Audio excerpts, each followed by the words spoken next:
Dikutip dari suaramerdeka.com, nama pasukan Cakrabirawa tercoreng usai terlibat dalam gerakan tanggal 30 September tahun 1965 atau yang dikenal G30 SPKI. Sebagai informasi, Cakrabirawa merupakan pasukan gabungan dari TNI Angkatan Darat, Angkatan Laut, Angkatan Udara dan Kepolisian Republik Indonesia yang bertugas khusus menjaga keamanan Presiden Republik Indonesia, RI.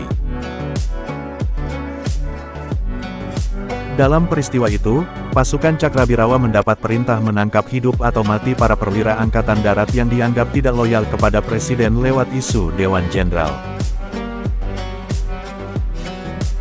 Pada malam penculikan, pasukan Cakrabirawa terbagi ke dalam 3 kelompok yang dipimpin Letkol Untung, yaitu pasukan Pasopati, Bima Sakti, dan Pringgodani. Penculik para jenderal pada malam G30 SPKI adalah pasukan Pasopati yang dipimpin oleh Letudul Arif yang terdiri dari 250 anggota Cakrabirawa. Sayang, skenario penculikan justru berubah menjadi pembunuhan. 3 jenderal terbunuh di rumahnya masing-masing.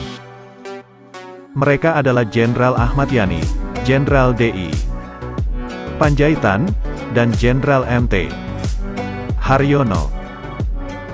Setelah kejadian tragis itu, para personel Cakrabirawa banyak yang ditangkap dan dipenjarakan tanpa melalui proses pengadilan. Prajurit Cakrabirawa yang dianggap telah melakukan pelanggaran berat seperti terlibat penculikan dan pembunuhan para jenderal TNI AD umumnya langsung dieksekusi. Lantas bagaimana nasib para penculik para pahlawan revolusi tersebut? Dikutip dari berbagai sumber, berikut nasib para penculik para pahlawan revolusi tersebut. 1. Serda Giadi. Serda Giadi adalah sosok prajurit yang menembak Jenderal Ahmad Yani. Giadi menembak Jenderal Ahmad Yani dengan senapan mesin ringan Thompson setelah mendengar perintah dari Sersan II Raswat. Giadi ditangkap pada tanggal 4 Oktober tahun 1965 dan sempat menjadi saksi dalam perkara Untung. Pada akhirnya, Giadi dijatuhi hukuman mati pada tanggal 16 April tahun 1968 oleh Mahkamah Militer Distrik Jakarta dan dieksekusi mati pada Oktober tahun 1988. 2. Serda Sukarjo.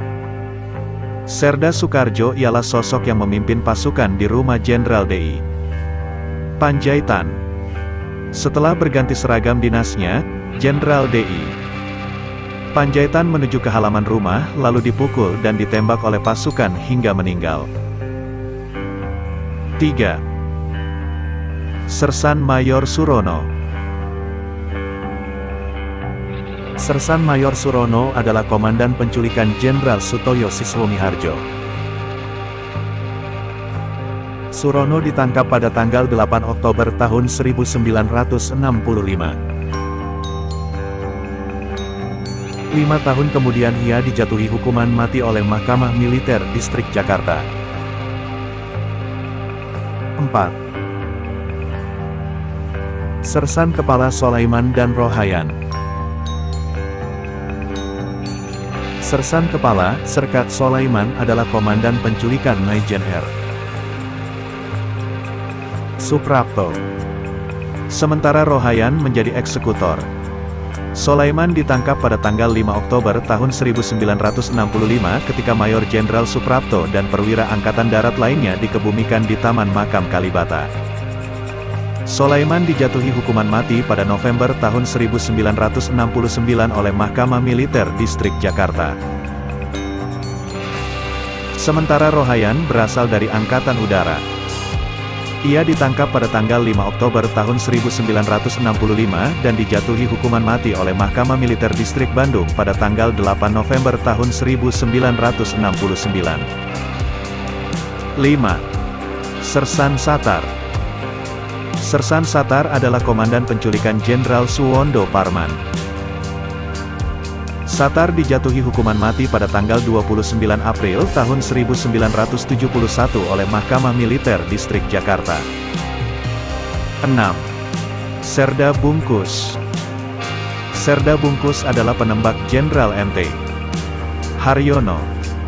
Jenderal ditembak di kamarnya ketika pasukan menerobos masuk.